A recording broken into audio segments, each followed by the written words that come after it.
Welcome once again, ladies and gentlemen, to the Professional Insights podcast, Ilmenaf series, where we dive deep into the world of professional development, leadership, and continuous learning. I'm your host, Mohsin Zedi, and I'm excited to embark on this educational journey with you. Our podcast is specifically designed to cater to professionals like you who strive for growth, success, and excellence in their respective fields. Each episode, we will bring you insightful conversations with industry's experts, thought leaders, and experienced professionals from various domains. In today's fast paced and ever evolving world, staying ahead of the curve is vital. The Professional Insights podcast Illuminafi series aims to provide you with the knowledge, strategies, and tools necessary to thrive in your professional life. We will cover a wide range of topics including leadership skills, effective communication, time management, career advancement, personal branding, and much more. Our goal is not just to inform but to inspire. We believe that education is the foundation for success, and by sharing the experiences and the wisdom of our guests, we hope to empower you to reach new heights in your career.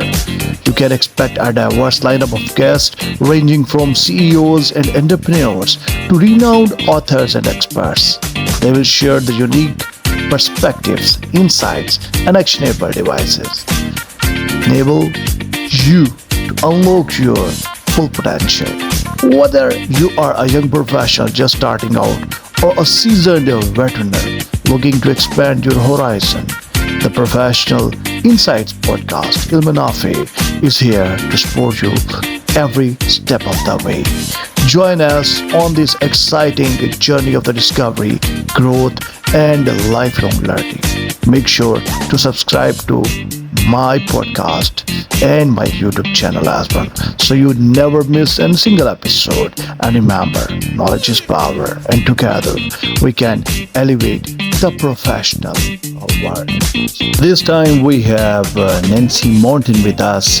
She is running a Ninka coaching consultancy company, Kukena BV, and they are helping companies to attract and retain their best people by creating more goal-oriented and the empathetic workplace.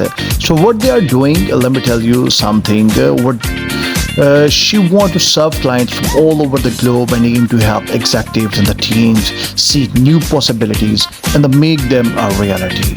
As a certified business coach by EverCoach and an advanced practitioner of the positive intelligence, together with 20 years experience in food companies, she has both the theoretical and the practical tools to be guide. She wishes to let's make the world a little better by creating workplace where it is good to work, good to stay, and to get better results for your company as well. So, welcome aboard, Miss Nancy Munton. Hello, Nancy. How are you doing? Hello, Musin. I'm doing good. What an introduction. Oh well, that How is are your you? introduction. Well, I'm really doing great. I'm so happy to see you here again with me. A lot of people, when I was talking to you, I was telling that a lot of people, they want to listen to you. There was a friend of mine, he's the CEO of a company. Last time heard your interview, and he was quite impressed. He was saying like, "Wow, that is amazing talk. What the Nancy is talking about." So you are more than welcome in my show. I welcome you in my show, and we will have a lot of things to discuss. Nancy, just start from your as I introduce you. I was, watching from your profile that you have done your some education in the chemistry, then Yes, a I did. chemist. Yeah, then a I am. chemist. I am. I am a scientist. Oh I wow, started. that's great. I started 2 years in chemistry, and then it was the first year that we could do the following 2 years in biochemistry. And after Okay. that, I found out that research wasn't really my thing because I want results quicker. So I Okay. studied even more. I did biomedical and clinical engineering techniques, and that broadened my vision on materials, on the way of working. A bit of medicine. So it was really wide. And what I found out in working in the food industry, because I've been a quality manager for 13 years and then added another 3 years in quality assurance, Okay. is that I really like to work with people, because you will know as well as I Just like do, me, if because you the work quality in assurance people quality, love to work with the people. yes, because you need to work together with them, because if they don't collaborate with you, then you're on your own and you can't realize what needs to be done. And this is where my childhood came in a little bit. As you said in the introduction, I felt very much with my dad how it is when you don't love your job. I've experienced myself and I've seen it around me. What is the result if people do love their job? And I think there is so much gain that companies can have if they have more focus on how the people feel doing what they do, because you can have the successes as you have before or even more, but with people liking to do their job more than they do at the moment. And Well, that's my mission. can I That's say, my mission, bringing the can, two together. okay, that's great. So can I say that your job should be your passion? If your job is your passion, then you can do it very well. Okay, you can do it better. Yeah. Yeah, and you see that. I mean, people who are passionate about what they do, they will go the extra mile and they will be more proactive when they see things. They won't be the ones staying behind and watching if someone else will bring it up or whatever. I mean, these are the people who want to deliver results and want to be happy with what they do at the end of the day. Well, that's great. I'm getting you what are you talking about. Nancy, today's podcast is all about, let me introduce a bit about myself. I'm a trainer, I'm a quality manager, I'm a professor, I teach students. I'm a student as well. I'm doing my master's and going for the PhD. So, I'm doing all these stuffs. But in today's podcast, I will discuss about the organizations, about the people, about how they work. I will talk to you from psychological point of view. Like Okay. I always emphasize on a psychological behavioral analyst in the organizations who take care about the people, because we have a human resource department. But what I believe, they should take care about the mental health of the people. But most of the time, they don't do care about the mental health of the people. If the mental health of the people is good, then they can perform well. what I Yeah. believe did what I believe that GMs of the company, they should behave like the psychological mentors. So we will discuss about the organization. We will discuss about the in today's podcast. We will discuss about the people. We will discuss the strategies. We will discuss how we can improve their psychological health, because they are damn good for the people who are working, because nobody go to the job with a happy face. They will have a happy face definitely if they are paid well. Am I right or not? Yes and no. I Okay. believe that having a good paycheck at the end of the month isn't always what is going to bring you the satisfaction of what you do.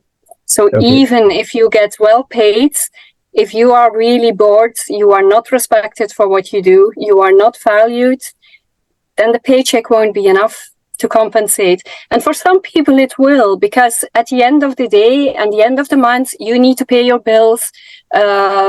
You are responsible for your family, and it can be a choice for people to stay in a job that they don't like because of what they earn. But for people who want to get more out of their job and they want to be happy with what they do, they want to achieve the results, they want to feel good about what they have done, the paycheck alone won't be enough. What I And what can understand what you want to say, Nancy, that the people or the employees have the two two checks. One is the psychological check, and Yeah. one is the physical check. Yeah. So from the physical check, they can get the money, but the main wealth is their psychological well-being. If they are feeling good, then the physical check will be seems good to them. But if they are not feeling good from inside, their inner is not feeling good, then they cannot perform good. They will not feel good by getting the pays out of the company or the organizations.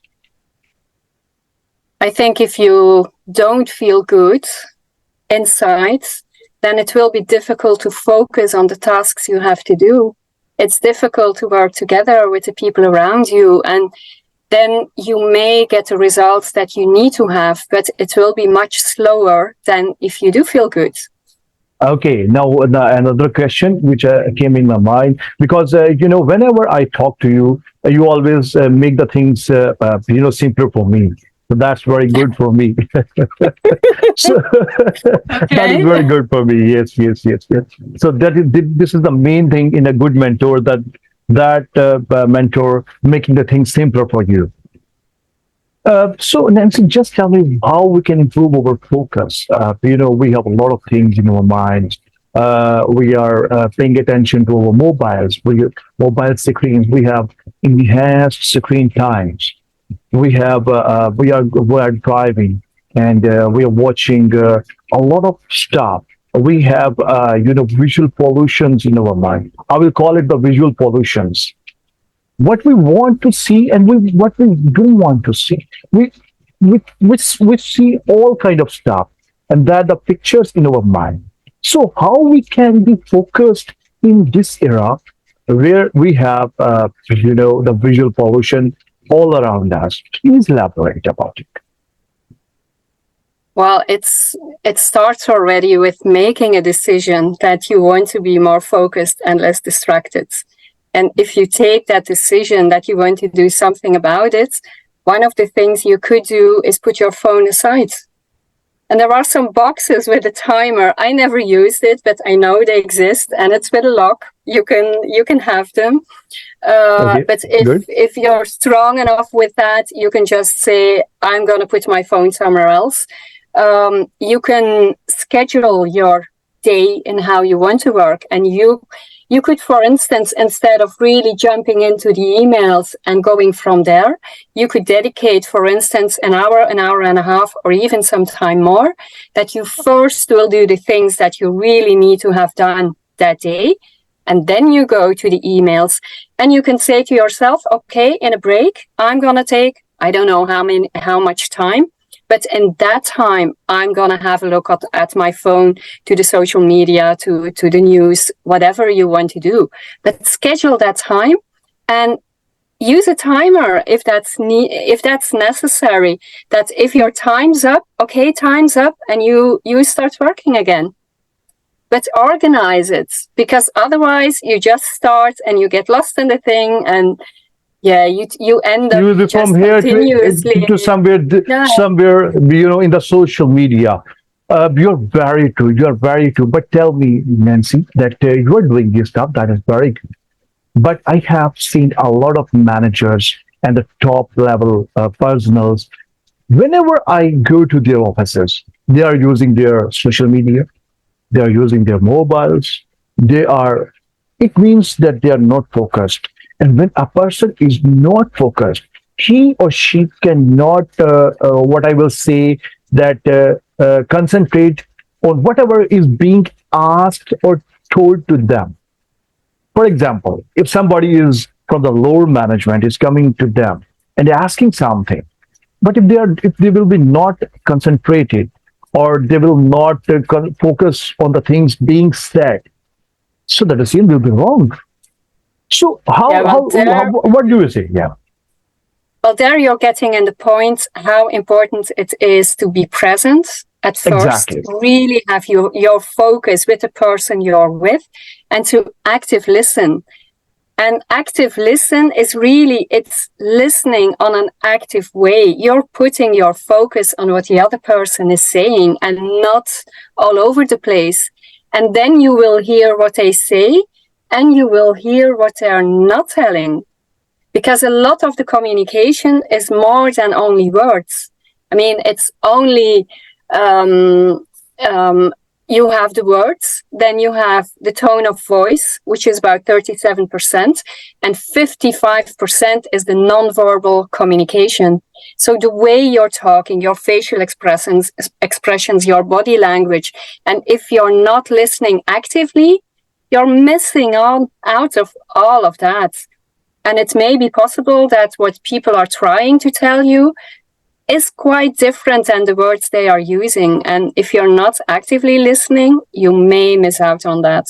So it's really important to be present and to make that choice that, like we are talking to each other now, we don't have any distractions. We're just talking and listening together, and be present.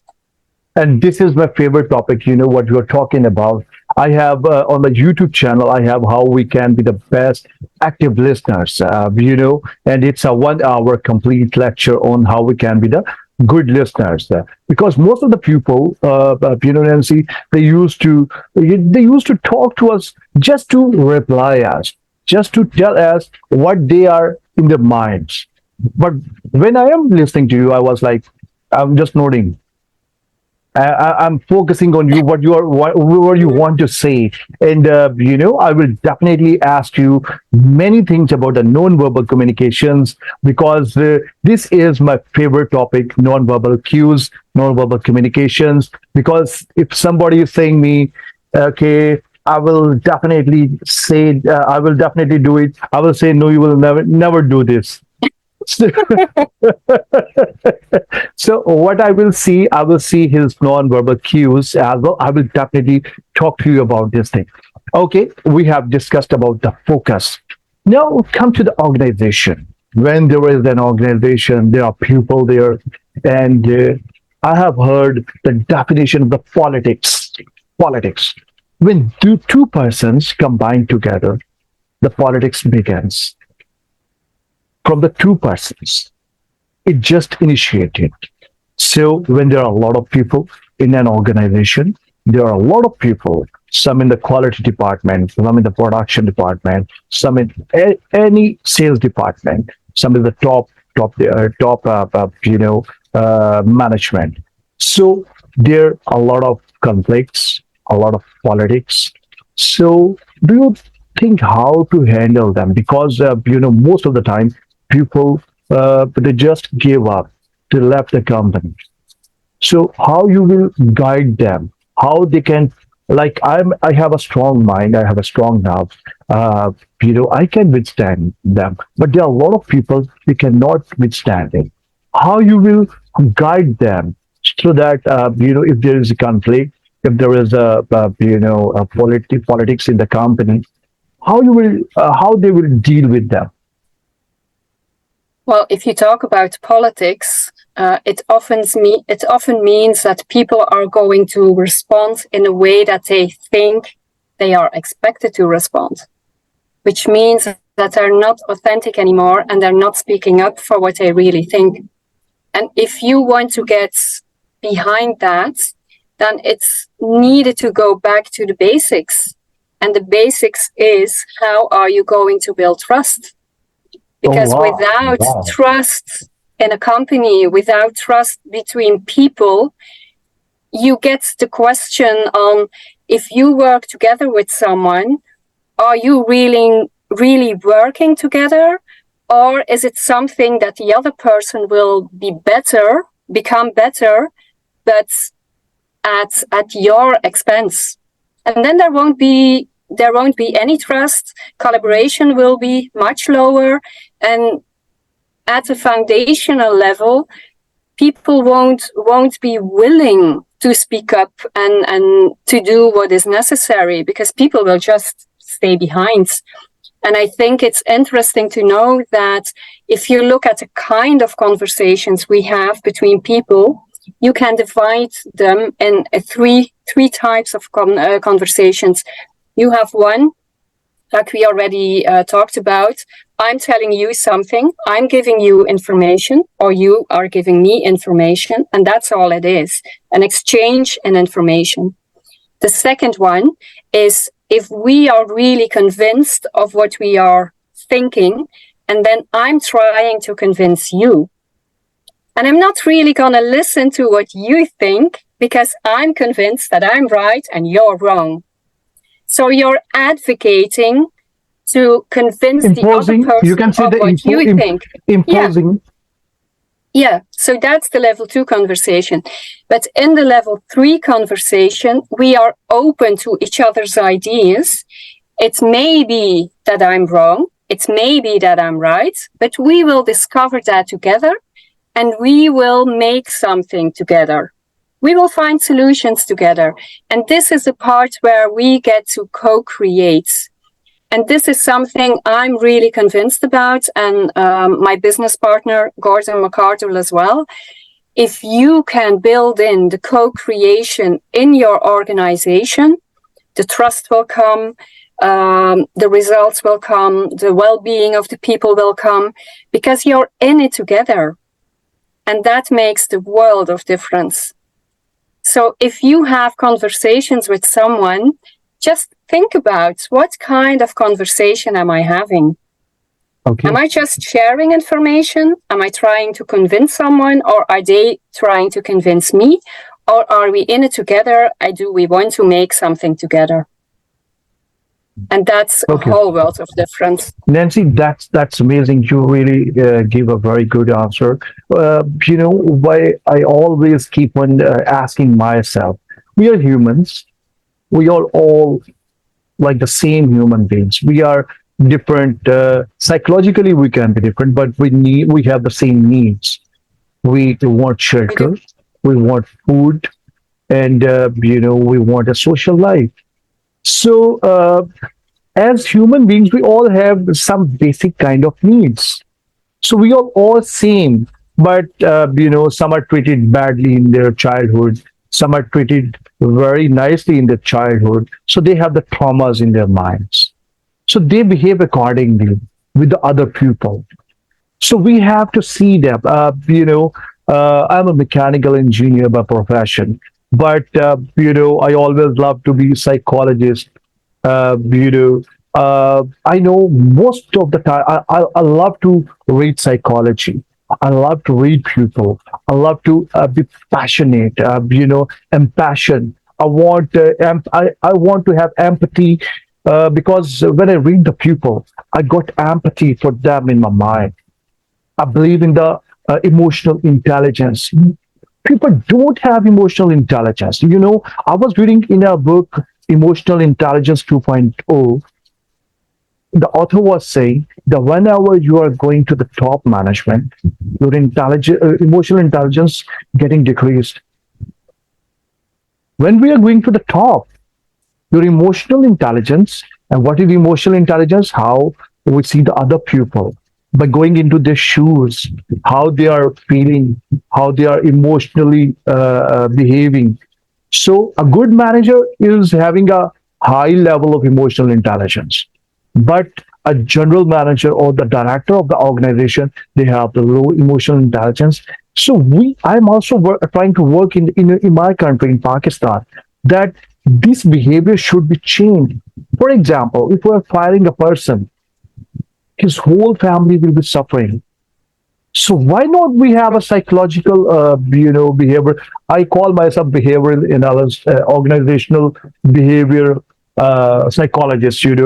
But nobody never asked me why you are saying that you are a behavioral psychologist, because nobody never needs them here in our culture. And what is your question? The question is, how we can improve this, how we can improve, because, the top management, they don't have the emotional intelligence. So how we can reduce the conflicts inside in the middle management? Well, I'm convinced that everyone in whatever level they are, they can contribute to this. And if this is what even the higher management sees just within the level below, they won't be able to ignore it if it's something done continuously. But you can build that from the bottom to the higher management. I'm really convinced of that. And I also believe that it's not because they're not using their emotional intelligence now that it is impossible for them to do it in time. Because you can learn that, but it starts with awareness. And I think that in the top levels of management, it's more about the strategy. It's more about where they want to go with the company. And it's less about the people who are doing it. Okay. But if you are at middle management or lower management, you know you are working with people. And you also know if people leave the company, not everyone is as easy replaceable as anyone else. You have people who are more key to the company than others.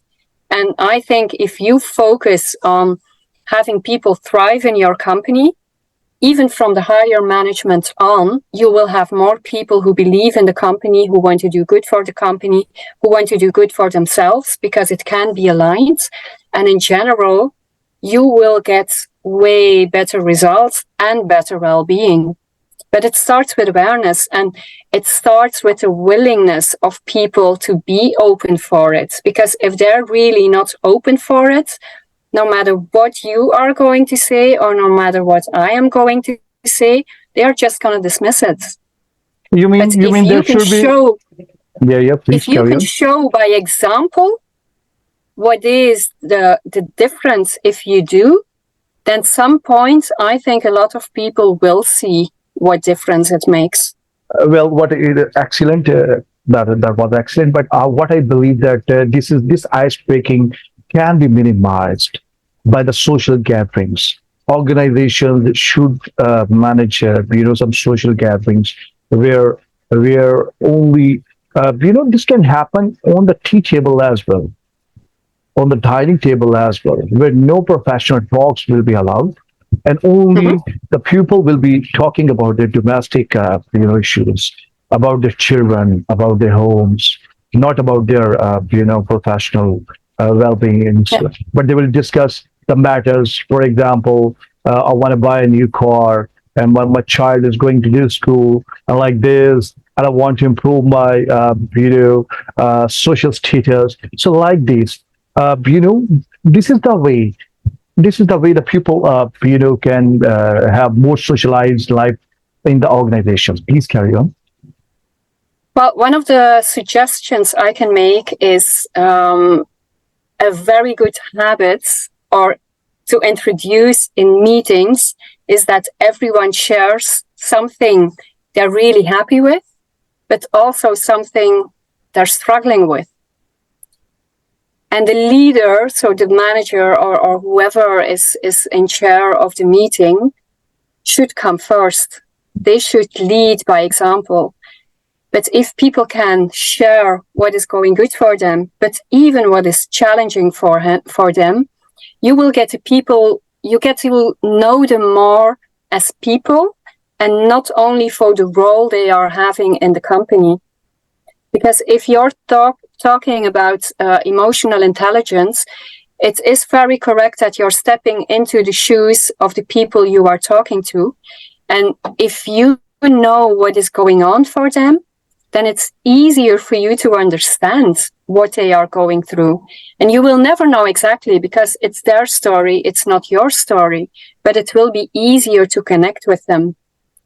And this can make a very big difference, and it doesn't have to take long, but it is sharing something. It can be professional, it can be personal, but it opens up for each other to see each other as people and not only the role they're in.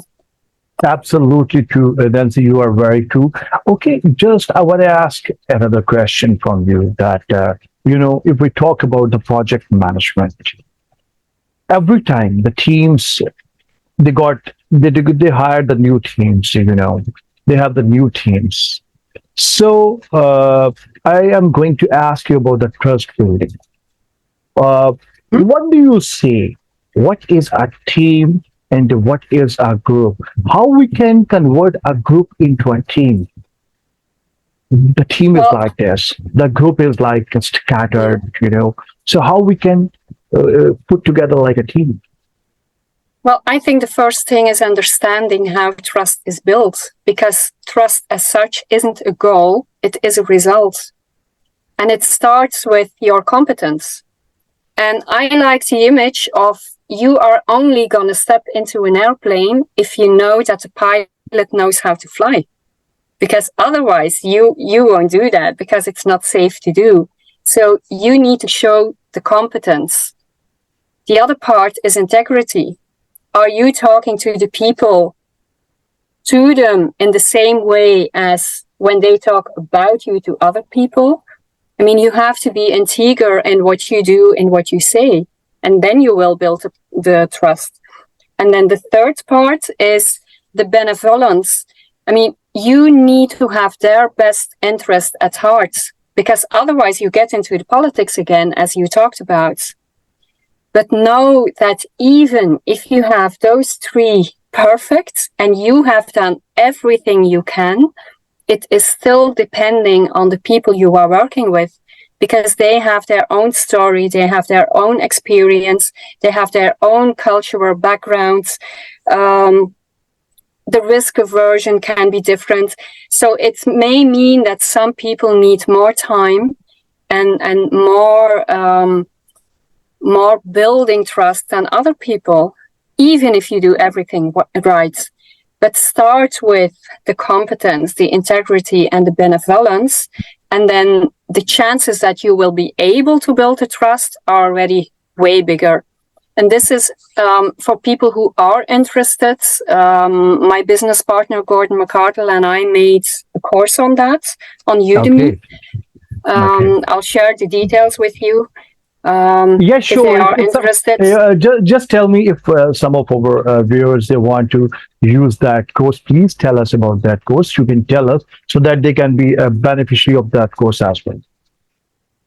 Well, it's a course that is launched on Udemy, on the learning platform, and it's essentially about building trust. What are the key elements and how can you do it? Because our focus is on how you can implement it. We Okay. give you the knowledge, we give you the basics on what is necessary, but it's very practical to make it easy to implement.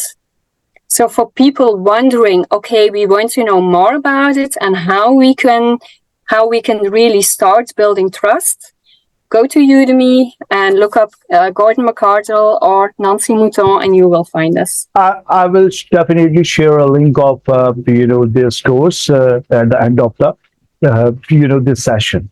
Actually, Nancy, just tell me one thing. I want to ask you how misunderstandings, because it's we are talking trust building. It quite be possible. It's quite possible that trust is not being built due to the misunderstandings. So how we Well, can, how we can develop the exact picture what the other person want to tell us. How we can, maintain the. Yeah, please carry on.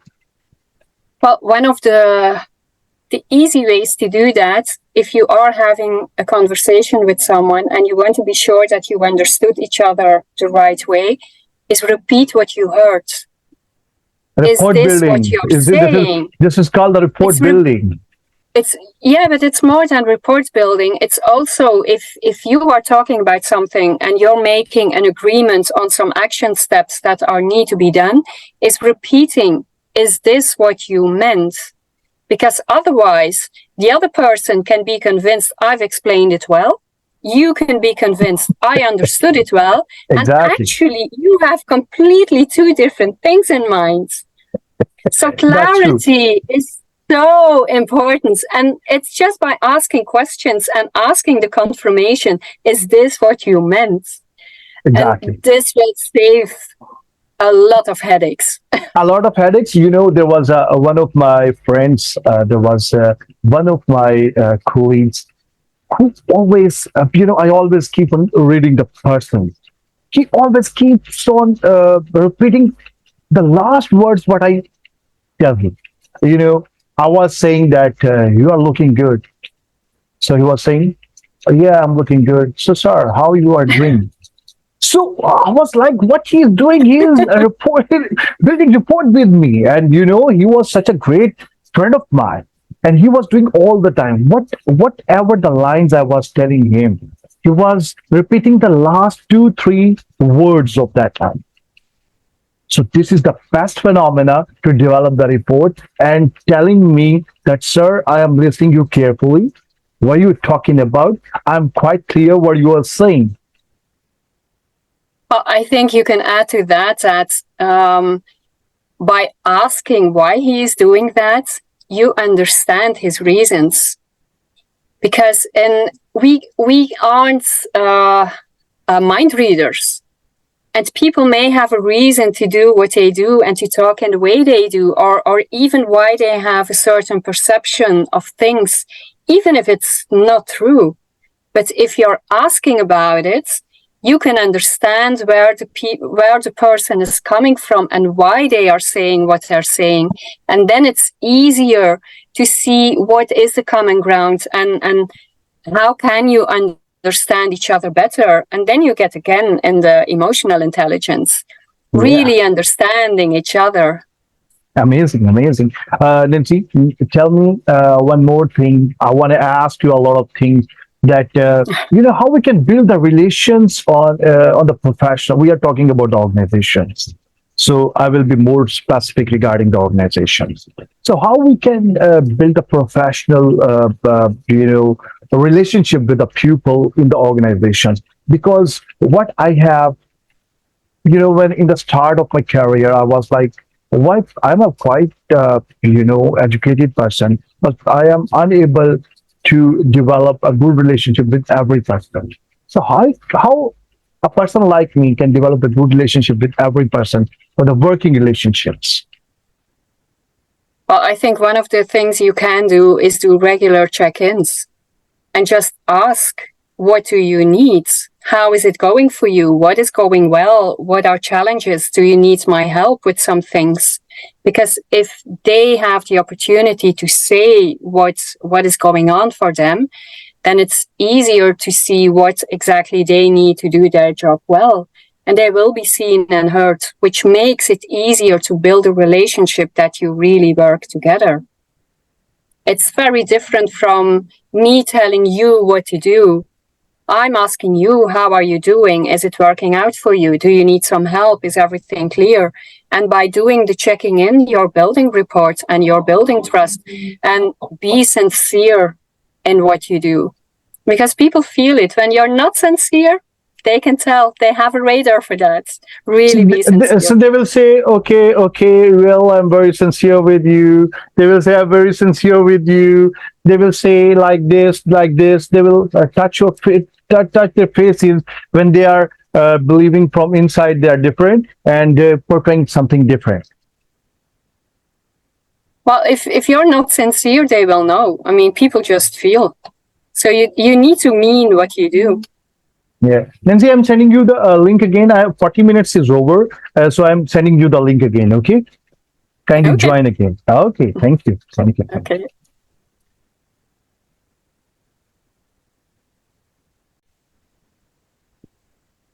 So that was really amazing, Nancy, and the discussion here is very amazing. So, are there any signs? I want to ask you that company is doing good or bad. How we can say the performance of a company is good? Are there some indicators from the perspective of employees? Please, if you know, please tell us.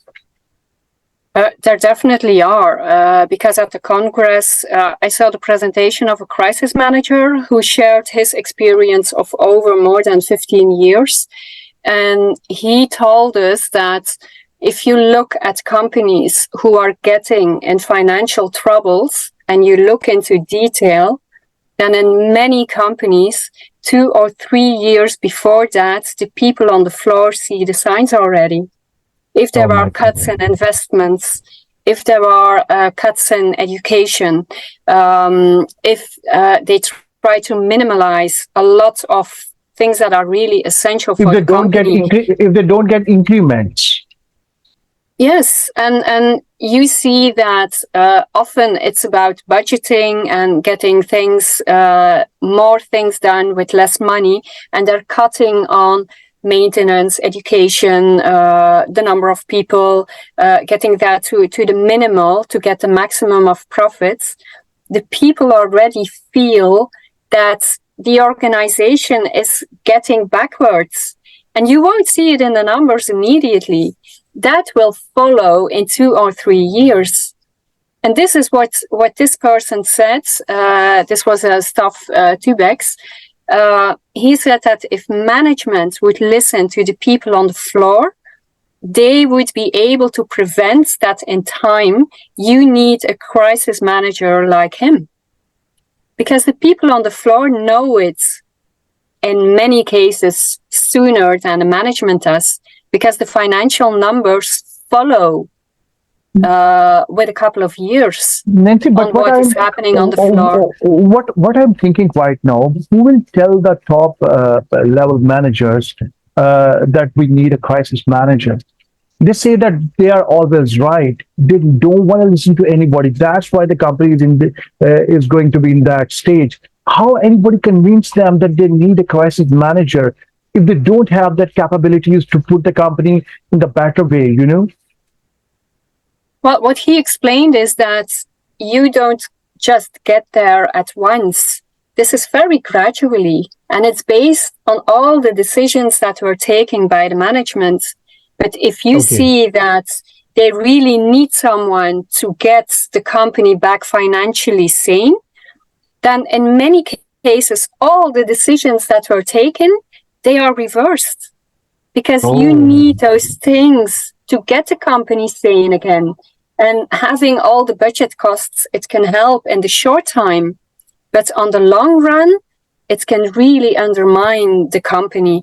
And what he also said is that sometimes, even when someone like him, a crisis manager, financially gets the company better and they manage it to get it to a level that it's good again, that even so, it's possible that the trust of the people within the company will never be as it was before.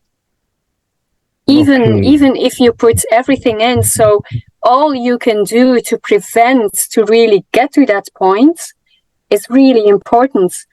But when is a crisis manager asked? When it's actually almost too late already. Okay, so it's important. It's important to see the signs and don't ignore them, and listen to the people. I mean, you know, within no matter what level you are on of management, you can ask your people, what do you think is going well and what do you think can go better? Ask them to share their ideas and have that to the level above you and see what they can do with it.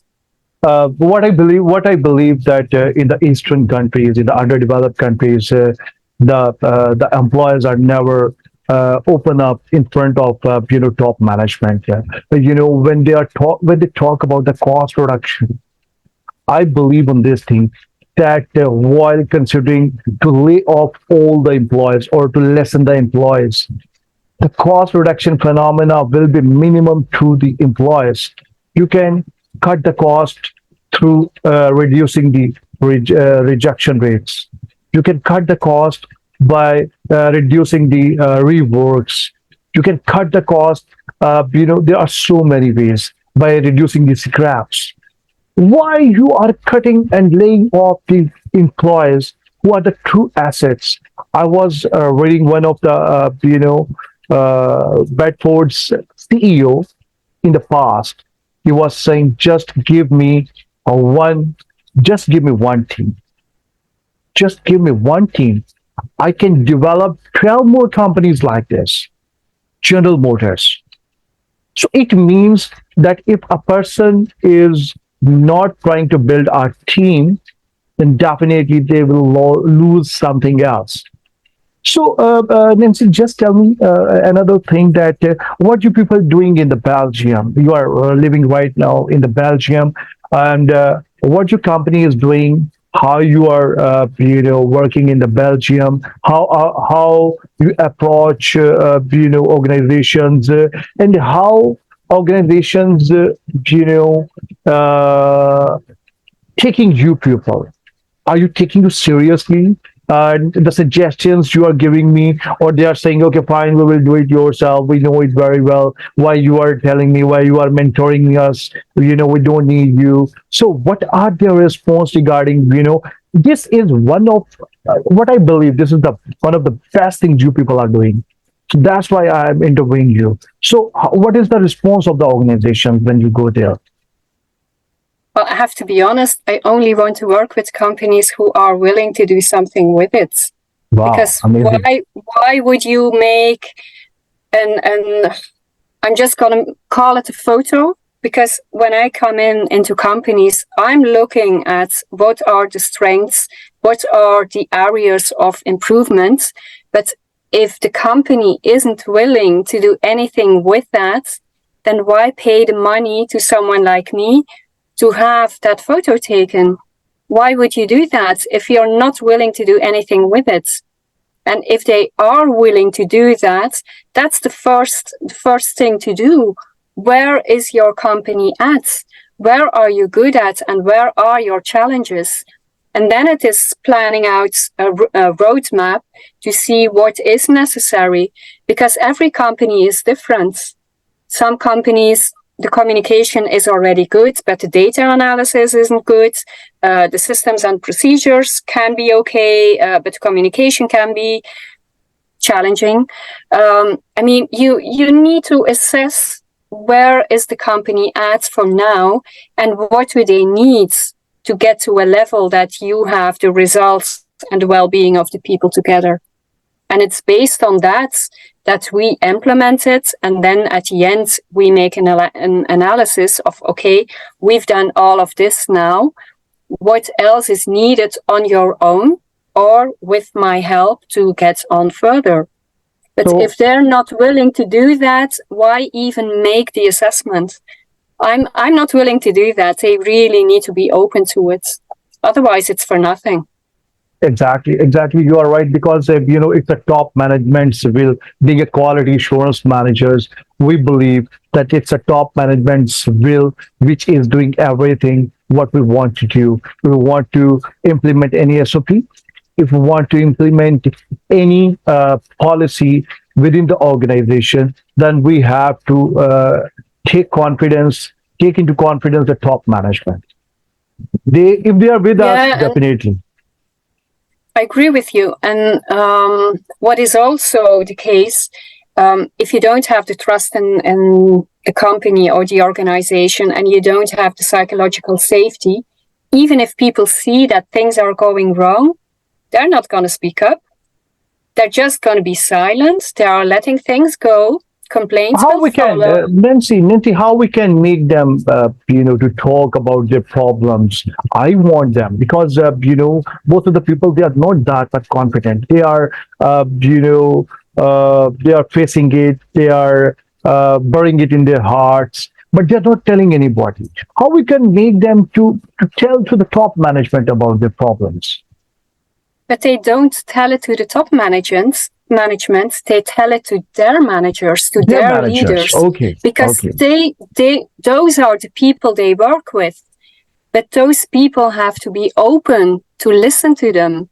And if you have people who do speak up, and you don't do anything with it, and you don't give feedback on what is done with it, and sometimes it's not even possible.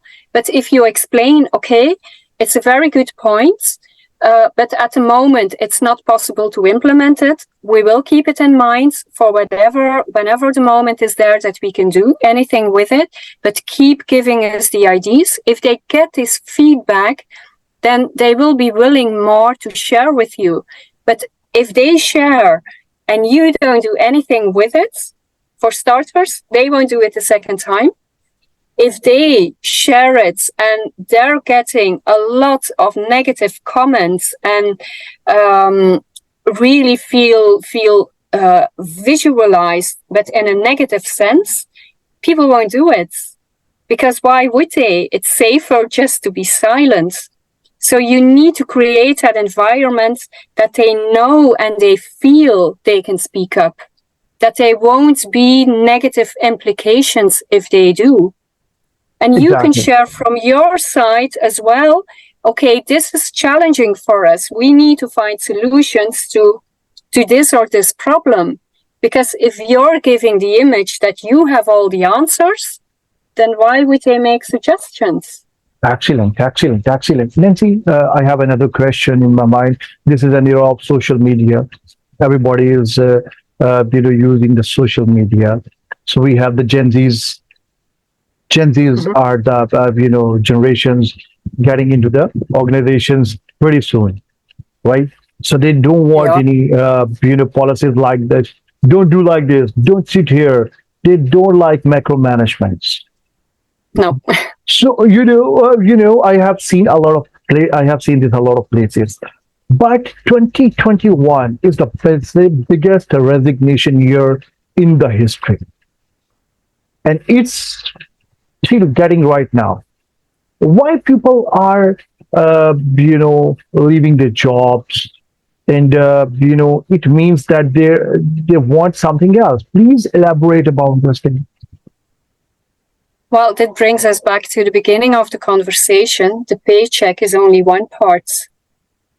At the end of the day, people will want to feel that they make a difference in the company. I mean, why did I become self-employed? Because I didn't get the satisfaction anymore of my job. And it wasn't that I wasn't good at it, but I did things I did already more than 10 years. And I wanted more challenging my job.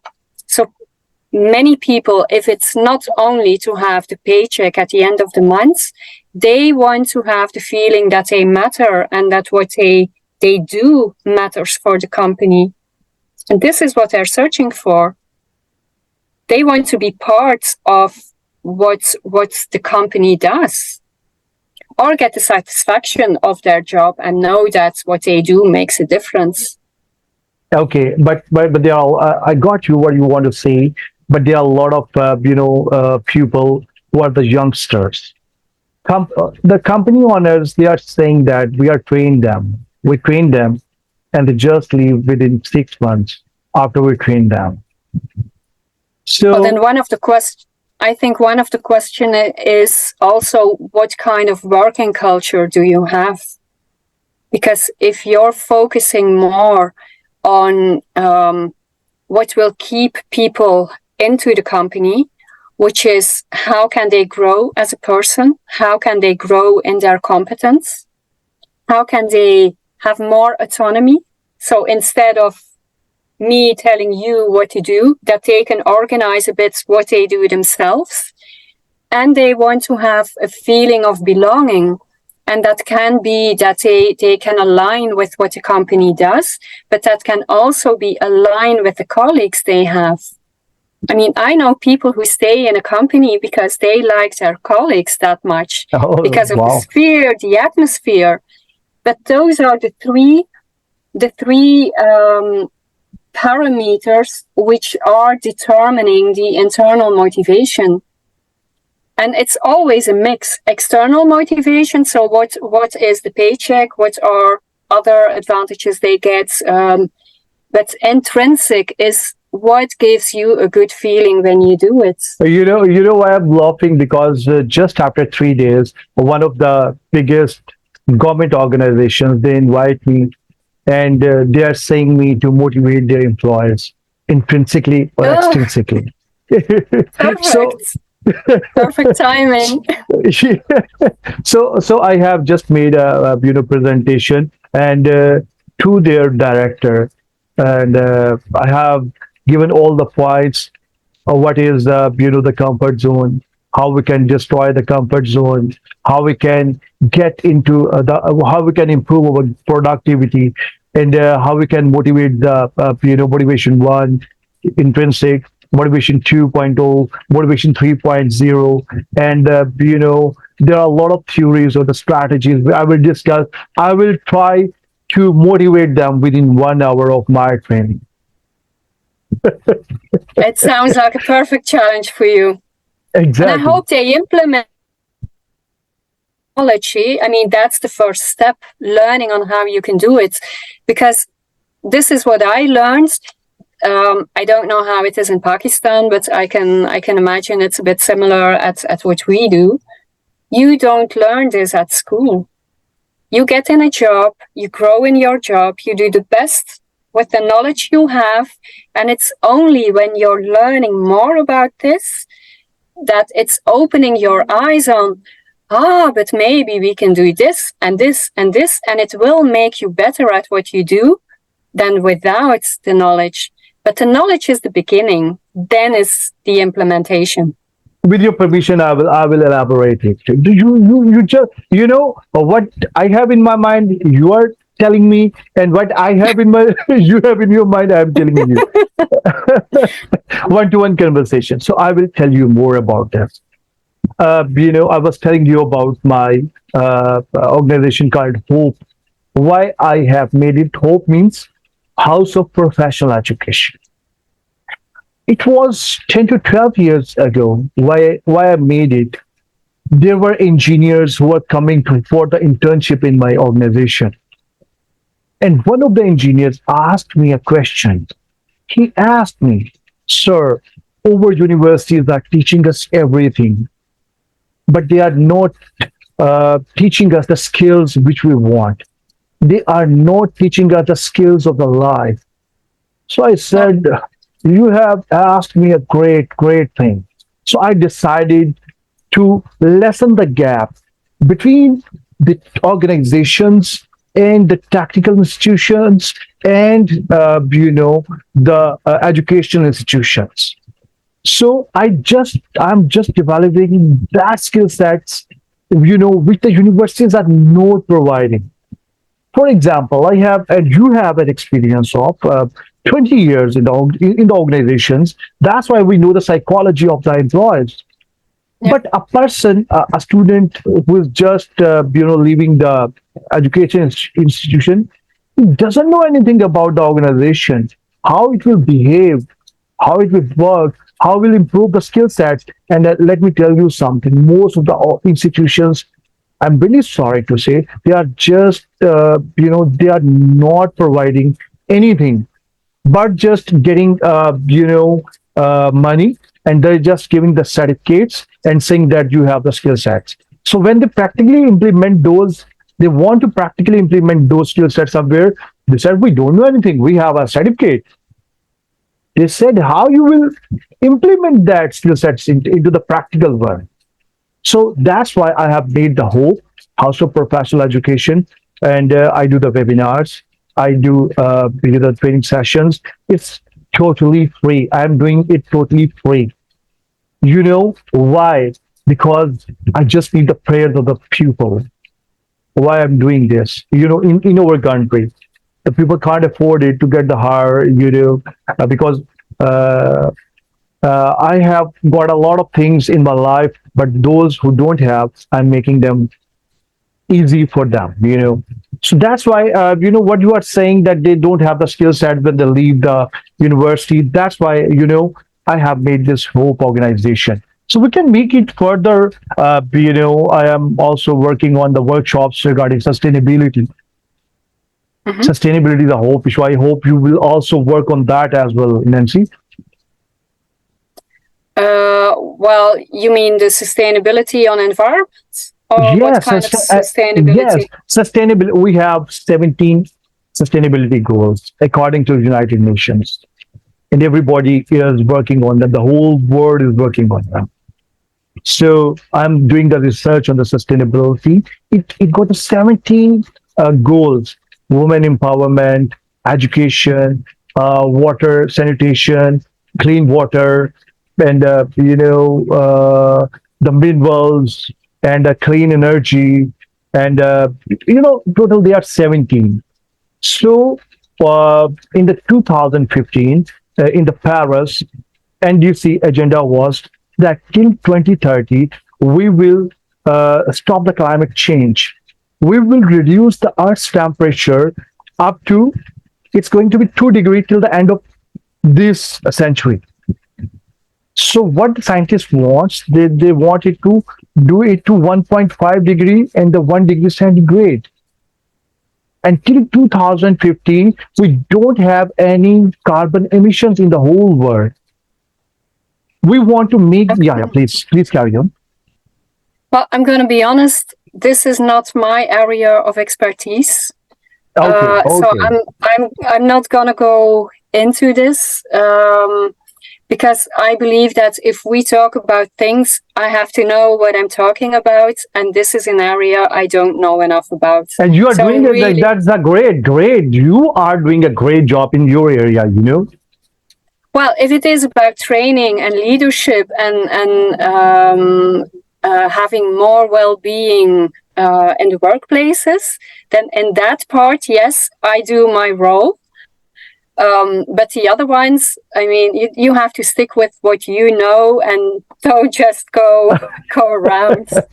Nancy, So it is always it's always pleasure talking to you. Just tell me one thing, that how you feel in coming this show, because I have a website. I will put your things on my website as well. How you feel coming in my show, in my podcast?